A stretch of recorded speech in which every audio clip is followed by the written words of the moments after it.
साथियों, 5 तारीख को हमारा धरना समाप्त हुआ।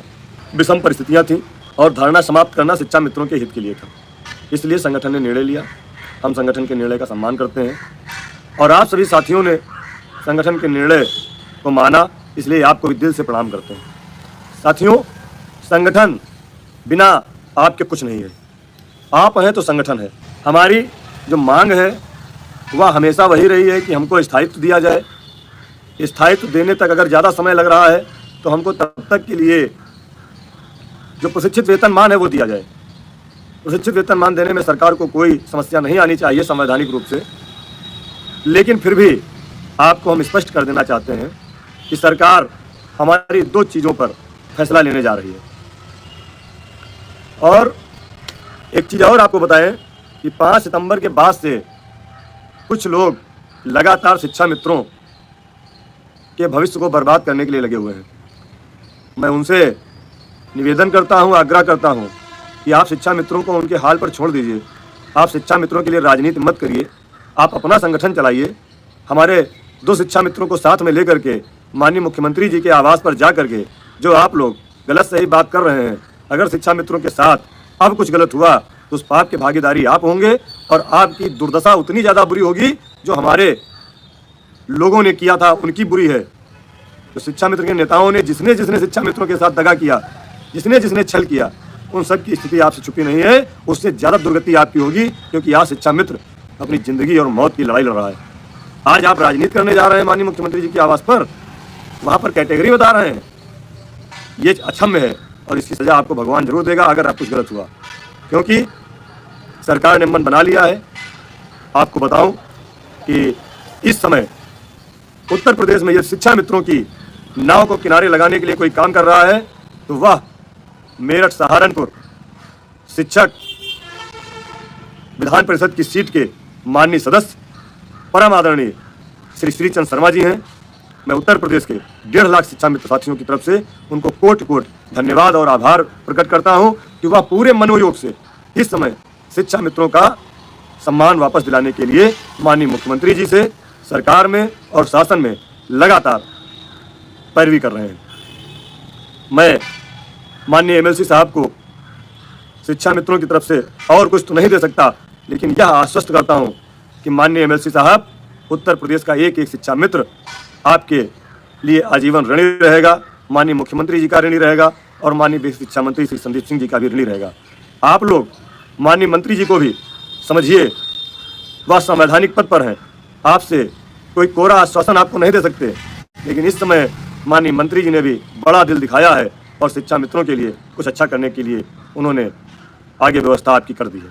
माननीय मुख्यमंत्री जी ने गोरखपुर से लौटने के बाद माननीय प्रमुख सचिव विधि शिक्षा और माननीय मुख्य सचिव महोदय को निर्देशित किया था कि शिक्षा मित्रों के संबंध में जो भी व्यवस्था अच्छे से अच्छी बन सकती है उसको आप मूर्त रूप दीजिए।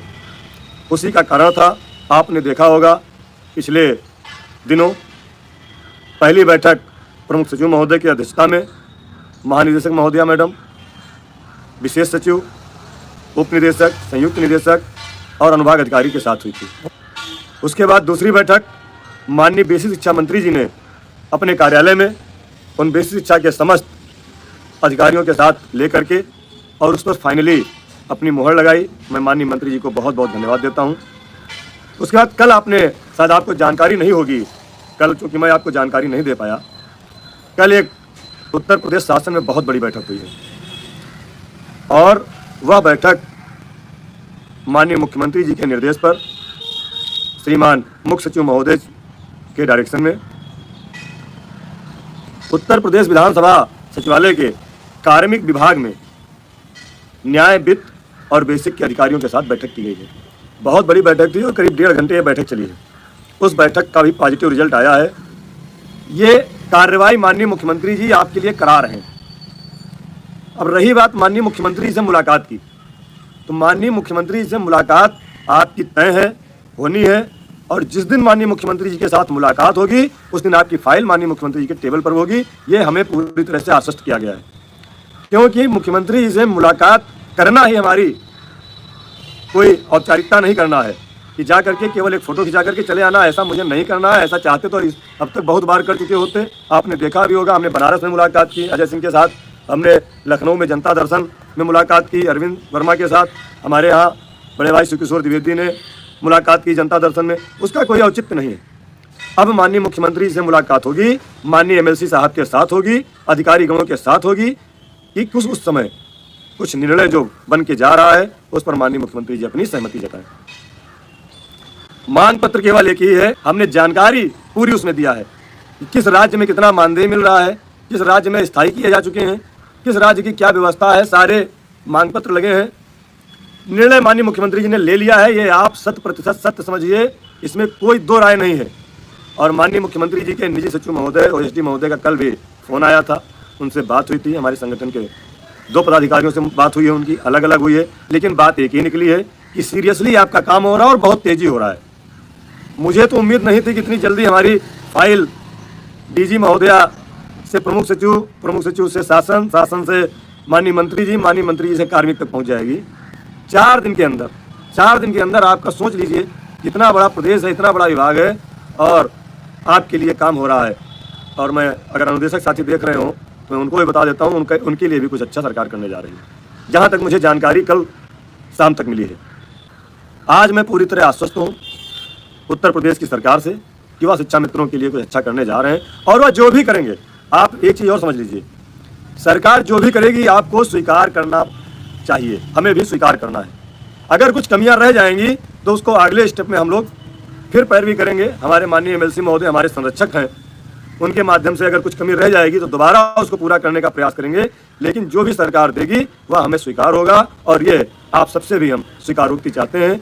जो भी हो, अच्छा हो, हमारा भविष्य सुरक्षित हो और हमको बार बार लखनऊ में अपनी समस्याओं के समाधान के लिए ना आना पड़े, इसके लिए हम बार बार सरकार से आग्रह भी करेंगे और आपको आश्वस्त करेंगे कि आप लोग किसी के बहकावे में ना आए। और मैं किसी भी साथी से 1 पैसा नहीं मांगता हूँ, ना मैं अपेक्षा करता हूँ, ना मुझे चाहिए। मुझे सिर्फ और सिर्फ शिक्षा मित्र साथियों की समस्याओं का समाधान चाहिए और यह मेरा अंतिम प्रयास समझ लीजिए है। इसके बाद शायद, क्योंकि मैं भी इतना टूटा हूँ घर से, परिवार से, और आर्थिक व्यवस्था हमारी भी चरमराई है। ऐसा नहीं है, क्योंकि इन्हीं 10,000 में हमको रोज़ दौड़ना पड़ता है और शाम को सोचना पड़ता है कि घर के लिए सब्जी कैसे लेके जाएं। तो कष्ट हमें भी बहुत है मित्र, जितना आपको है उससे ज़्यादा है। बहुत दुख होता है। अभी मानदेय हमारा नहीं आया है, अब मैं सोच रहा हूँ कि सोमवार को हमें सचिवालय जाना है, हम कैसे जाएंगे। तो दुख तो हमें भी है, कष्ट हमें भी है, लेकिन इसका मतलब ये नहीं है कि लड़ाई को बीच में छोड़ दें। हम कहीं से भी व्यवस्था करेंगे, मोटरसाइकिल में पेट्रोल डलाएंगे, गाड़ी में पेट्रोल डलाएंगे, जाएंगे आएंगे। कल भी मैं मोटरसाइकिल से गया शिवकिशोर भैया के साथ, बारिश में आखिर में भीग ही गया। लड़ाई को अधूरी नहीं छोड़ूंगा। हमने बीड़ा उठाया है और इस लड़ाई को लड़ने के लिए हमारे भगवान श्री कृष्ण जैसे सारथी परम आदरणीय एमएलसी श्री श्रीचंद शर्मा जी हमारे साथ आ गए हैं। अब हमें डरने की, हमें परेशान होने की कोई ज़रूरत नहीं है। शीघ्र ही सारी चीज़ें तैयार होंगी, उसके बाद माननीय मुख्यमंत्री से मुलाकात भी होगी। और सबसे बड़ी बात यह है कि मुलाकात के साथ साथ हमारा काम भी होगा। हमें अपने काम की ज़रूरत है। मुलाकात भले 4 दिन बाद हो, हमें धैर्य है, हमें विश्वास है। भले मुलाकात 4 दिन बाद हो, लेकिन हम हमारे काम के साथ हो। यही हमारा विजन है, यही हमारा लक्ष्य है। और जो लोग भी, मैं खुद कह रहा हूँ कि जो लोग शिक्षा मित्रों के भविष्य के साथ खिलवाड़ कर रहे हैं, राजनीति कर रहे हैं, अगर मैं कर रहा हूँ तो मैं भी, या जो कर रहे हैं तो चाहे जिस संगठन के लोग हों, बर्बाद हो जाएंगे। शिक्षा मित्रों की आह उन्हें ले डूबेगी। जो भी राजनीति करेगा, जिसको राजनीति करना है वह राजनीतिक पार्टी ज्वाइन कर ले, उस पार्टी में जाकर के राजनीति करे, लेकिन शिक्षा मित्रों के भविष्य के साथ खिलवाड़ ना करें। शिक्षा मित्रों को उनके संगठन के लोगों पर ही छोड़ दें। अब तक 3 बार वो जा चुके हैं, 3 बार।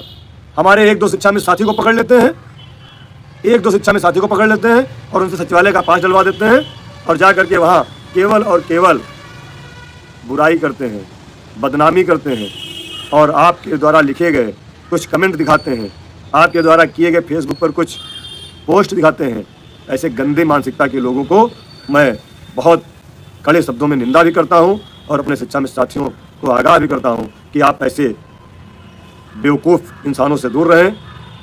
और जो शिक्षा मित्रों के साथ घटियापन करेगा, जो शिक्षा मित्रों के साथ गलत काम करेगा, वह अवश्य नरक का भागी होगा। आज मैं खुले शब्दों में कह रहा हूँ, नाम नहीं ले रहा हूँ, लेकिन समझ जाओ जो लोग बार बार जा करके वहाँ पर शिक्षा मित्रों के भले से ज़्यादा संगठन की बुराई कर रहे हैं, शिक्षा मित्रों की पोस्टों को दिखा रहे हैं, उनको ईश्वर दंड देगा।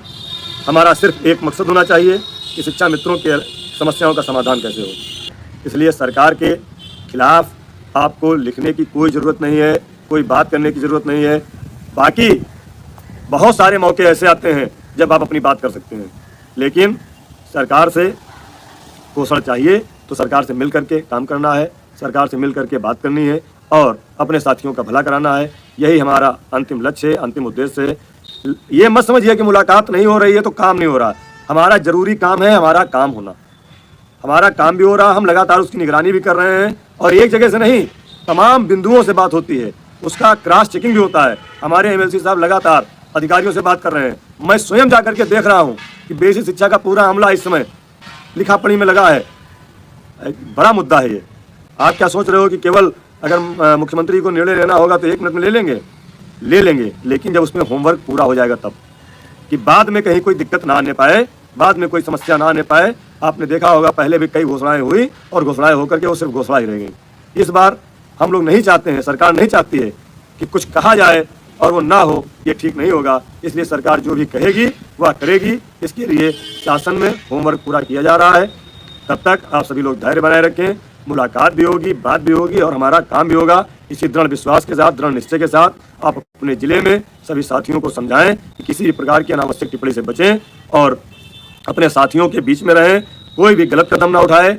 जरूर हमारे लिए कुछ अच्छा होने जा रहा है, जल्द ही आपको कुछ अच्छा मिले, इसके पूरी उम्मीद ईश्वर से प्रार्थना के साथ अभी साथियों को नमस्कार।